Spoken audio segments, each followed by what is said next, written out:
Bienvenidas y bienvenidos a esta exploración. Hoy nos enfocamos en un movimiento bastante significativo en el mundo financiero. Hablamos de la decisión de Morgan Stanley de modificar su política sobre inversiones en criptomonedas para sus clientes. Un cambio grande. Así es. Nuestra fuente principal es un artículo de MarketWatch con fecha del 10 de octubre de 2025. Y nuestra misión, digamos, es desentrañar esto. ¿Qué significa realmente este cambio? ¿Por qué ahora? Y ¿qué impacto tiene en el ecosistema financiero y para quienes invierten? Exacto. El titular es bastante directo. Morgan Stanley abre las inversiones en criptomonedas a todos sus clientes.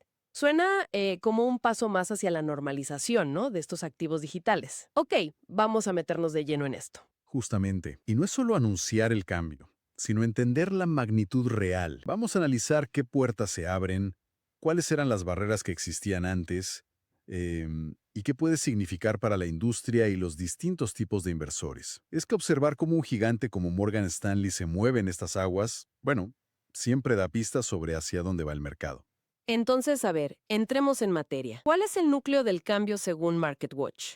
La información dice que Morgan Stanley va a permitir que sus asesores financieros ofrezcan o al menos faciliten inversiones en criptomonedas a clientes con cualquier tipo de cuenta. Ajá. Y ojo, esto no es a futuro. La fecha es ya, el 15 de octubre. Y ese retallito, cualquier tipo de cuenta, esa es la clave de todo. Rompe totalmente con lo que había antes, que era, muy restrictivo. Antes, invertir en cripto a través de ellos era para unos pocos. Una élite, digamos. Exacto. Y ahí es donde se pone interesante la cosa. Hagamos el contraste. ¿Cómo era antes? ¿Quiénes podían y con qué condiciones tan específicas?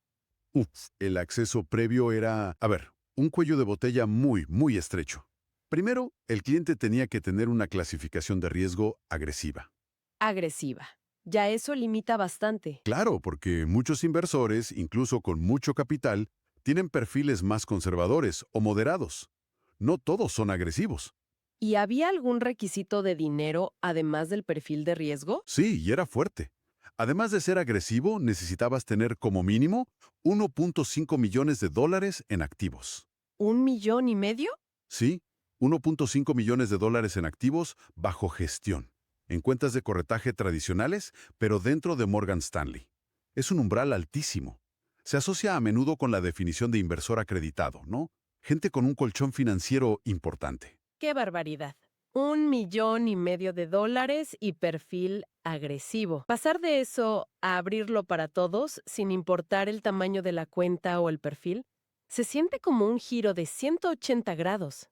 Sin duda, es un movimiento que, llama la atención. De hecho, el mismo artículo de MarketWatch lo pone así, como una señal de normalización. Cita al pie de foto de una imagen que dice algo como: las criptomonedas se vuelven más convencionales ahora que Morgan Stanley quita las restricciones. Refuerza esa idea, sí. Totalmente. Pero, abrir la puerta a todos. Suena casi demasiado fácil para una institución como Morgan Stanley, que siempre cuida tanto el riesgo. ¿Significa que ahora ven las cripto como menos riesgosas? ¿O hay algo más ahí? Ahí está el punto clave. Que abran el acceso no significa que de repente piensen que el riesgo de las cripto bajó drásticamente. Sería ingenuo pensar eso con la volatilidad que tienen. Lo que el artículo sí resalta, y esto es fundamental, es cómo van a gestionar el riesgo después de la inversión, con tecnología. Tecnología. ¿En qué sentido? ¿Qué dice el artículo sobre eso? Indica que se van a apoyar mucho en sus procesos de monitoreo automatizado. No entra en detalles técnicos, pero podemos imaginar de qué va. Son sistemas que vigilan las carteras constantemente. Buscan si la exposición a activos volátiles, como las cripto, pasa de ciertos límites. ¿Límites como?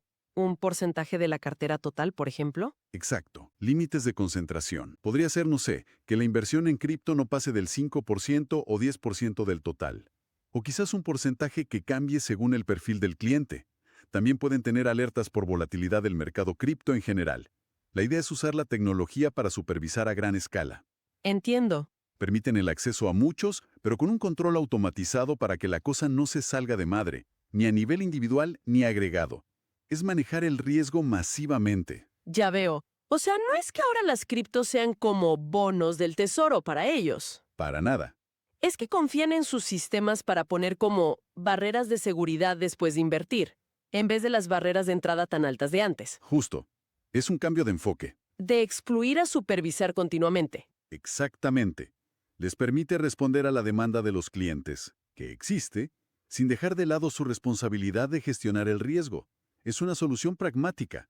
Demos un paso atrás. ¿Qué implicaciones más amplias tiene esto? Morgan Stanley es un referente. Cuando ellos hacen algo, otros miran. ¿Qué señal envía esto? Las implicaciones son varias, en distintas capas. La más obvia es esa que decíamos. La percepción de mayor legitimación. Que una firma así facilite el acceso de forma tan amplia es un espaldarazo simbólico fuerte. Claro. Y más allá de la demanda del cliente. ¿Puede ser una jugada competitiva? Totalmente. En gestión de patrimonios la competencia es brutal. Si los clientes, sobre todo los más jóvenes o los más tecnológicos, empiezan a llevarse su dinero a plataformas que sí dan acceso fácil a cripto, Como los exchanges o neobancos. exacto, las firmas tradicionales como Morgan Stanley se arriesgan a perder no solo esa inversión puntual, sino toda la relación con el cliente a largo plazo. Así que ofrecer criptos se vuelve casi una necesidad defensiva para retener y atraer. Es mantenerse relevante. Tiene todo el sentido. Entonces, más que un voto de confianza ciego en las cripto, es una adaptación estratégica. Es una lectura muy posible, sí, y además refleja cómo está cambiando la propia industria. Las firmas siempre buscan nuevas fuentes de rendimiento o de diversificación. Y las criptos, aunque volátiles, históricamente no se han movido igual que las acciones o los bonos. En pequeñas dosis, pueden ser atractivas para diversificar. Ofrecer acceso permite tener conversaciones más completas con los clientes sobre eso. ¿Y el uso de la tecnología para monitorear? ¿Qué nos dice sobre cómo estas grandes firmas podrían integrar otros activos no tradicionales? Nos dice que la tecnología es la llave. Sin esos sistemas de monitoreo automáticos, robustos, escalables, sería casi imposible para una firma como esta ofrecer acceso generalizado a algo tan particular como las cripto y cumplir con todo, ¿no? Normativas, riesgos internos. Podría ser el modelo para otros activos alternativos o complejos más adelante. Abrir la puerta, pero con una red de seguridad tecnológica fuerte. Ahora, hay un punto interesante sobre el artículo original que mencionamos. El titular completo era: Morgan Stanley abre las inversiones en criptomonedas a todos sus clientes. Aquí está qué porcentaje de tu cartera debería estar en cripto. Pero nuestra fuente se enfoca en el cambio de política, no en esa recomendación de porcentaje. ¿Cómo interpretamos eso? Sí, esa es una observación muy buena. Que el titular lo plantee, pero el texto no dé una respuesta concreta. Es revelador. Podría ser que el artículo completo sí lo toque, pero de forma muy general, citando rangos, no una recomendación directa de Morgan Stanley. O, lo que me parece más probable, refleja lo difícil y riesgoso que sería para ellos dar una recomendación de porcentaje única para cripto. ¿Por qué tan riesgoso? Dar un número, aunque sea un rango. Porque la inversión adecuada, y más en algo tan volátil, depende totalmente de cada persona.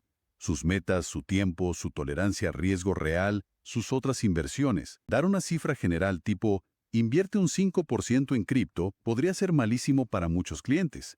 Y les abriría la puerta a reclamos si las cosas van mal. Entiendo. Entonces, al no dar esa recomendación ahora, están pasando la responsabilidad de definir el porcentaje al asesor y a la charla. Exactamente. Están abriendo la puerta, dando las herramientas, la plataforma y las barandillas, el monitoreo. Pero la decisión clave de cuánto invertir sigue dependiendo de la evaluación personalizada entre asesor y cliente. Seguro que Morgan Stanley les da guías internas a sus asesores, límites máximos, pero evitan una recomendación pública general. La pregunta del titular es más un gancho periodístico. Eso lo aclara bastante. La apertura es amplia, pero la práctica necesita criterio individual. Muy bien. Creo que cubrimos los ángulos principales. ¿Podríamos recapitular los puntos clave? Claro. Primero, el cambio central. Morgan Stanley quita las barreras anteriores, perfil agresivo y el mínimo de 1.5M para invertir en cripto. Acceso para todos los tipos de cuenta desde el 15 de octubre. Segundo, el control. No es un cheque en blanco. Confían en monitoreo automatizado para vigilar la exposición y mantenerla dentro de límites, usando tecnología para gestionar el riesgo a escala. Tercero, las implicaciones. Se ve como una señal de mayor integración de las cripto en las finanzas tradicionales, impulsado por demanda y competencia. Refleja una evolución en gestión de patrimonios habilitada por la tecnología. Y cuarto, la asignación. aunque siendo individualizada entre asesor y cliente. Correcto. Es un paso audaz en acceso, pero apoyado en tecnología y manteniendo la necesidad de juicio profesional para cada cartera. Un equilibrio delicado. Perfecto. Hemos desglosado la noticia y sus posibles ramificaciones. Ahora, para cerrar, una reflexión que nos deja esto. Históricamente, el acceso a ciertas inversiones era una gran diferencia entre los grandes inversores y el inversor común. Vemos cómo la tecnología y la competencia están limando algunas de esas barreras, como ahora con Morgan Stanley y las cripto. Ciertamente. La pregunta que queda flotando es, a medida que se democratice el acceso a inversiones antes exclusivas, ¿estamos realmente democratizando la oportunidad de crear riqueza? ¿O estamos simplemente democratizando el acceso a nuevos riesgos, quizá más complejos, sin que la educación financiera y el buen asesoramiento se democraticen al mismo ritmo? ¿Cómo cambiará esto la relación entre inversores, asesores y plataformas en la próxima década? Algo para seguir pensando.